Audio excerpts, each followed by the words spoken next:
অনুরাষ্ট্রনগরে November মাসে আয় পড়ছে। আমার ইচ্ছা আমি যাইতাম না, অক্ষণে যাবি। যাইতাম না আমি। দাদা তোর সময় শেষ, অনেক না, না, আমি সময় আছে, আমার সময় রয়েছে।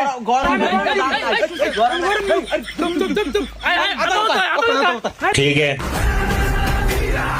আদালতের কার্যক্রম শুরু করা হোক। ইউর অনার, আমার মক্কেল গরমকে সন্ত্রাসী শীত মাইরা রাখছে না, আমি এর সুষ্ঠু বিচার চাই। ইউর অনার, আমার মক্কেলটি সম্পূর্ণ নির্দোষ। ইউর অনার, নভেম্বর মাসে আয় পড়ছে, তো হ্যাঁ মারতো না তো কে তো হ্যাঁ যায় না। হে তো বলা বিয়াদব। ইউর অনার, বেদবি মাফ করবেন। আমার মক্কেল বেশি উত্তেজিত, আর উত্তেজিত না হওয়ার তো কোনো কারণ নাই। এই গরমের কোনো শরম নাই। নভেম্বর মাস আয় পড়ছে, হ্যাঁ যাওয়ার কোনো খবর নাই। আমি এই গরমকে বিদায় করার জন্য আবেদন করতেছি ইউর অনার। ইউর অনার, আমার মক্কেল সম্পূর্ণ নির্দোষ। ইউর অনার, মানুষ এখন শীতকে চাচ্ছে না, গরমকে চাচ্ছে, যে জন্য আমার মক্কেল থেকে যাচ্ছে।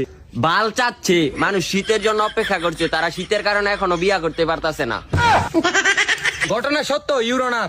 ঘটনা যে সত্য এটা তো আমিও জানি, আমিও তো শীতের জন্য অপেক্ষা করছি।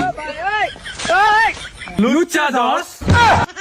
আবার আদালতের কার্যক্রম শুরু হোক। ইউর অনার, গরম থাকলে মানুষ শান্তিতে 2-3 বার গোসল করতে পারে, আর শীত থাকলে 2-3 বার দূরের কথা 3 মাসে একবার গোসল করে।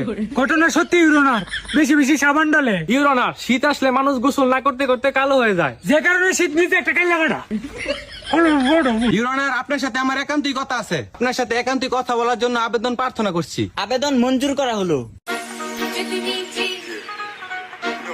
আরে আমি একটা মায়া দেখছি, মায়া নাকি শিচার বিয়ে করতো না। ওয়াও, আমি বিষয়টা দেখতেছি।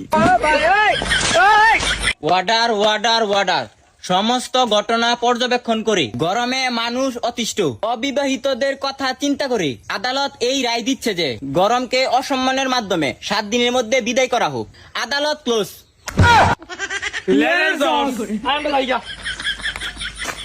7 দিনের ভিতরে কাম বাড়িতে দিয়া।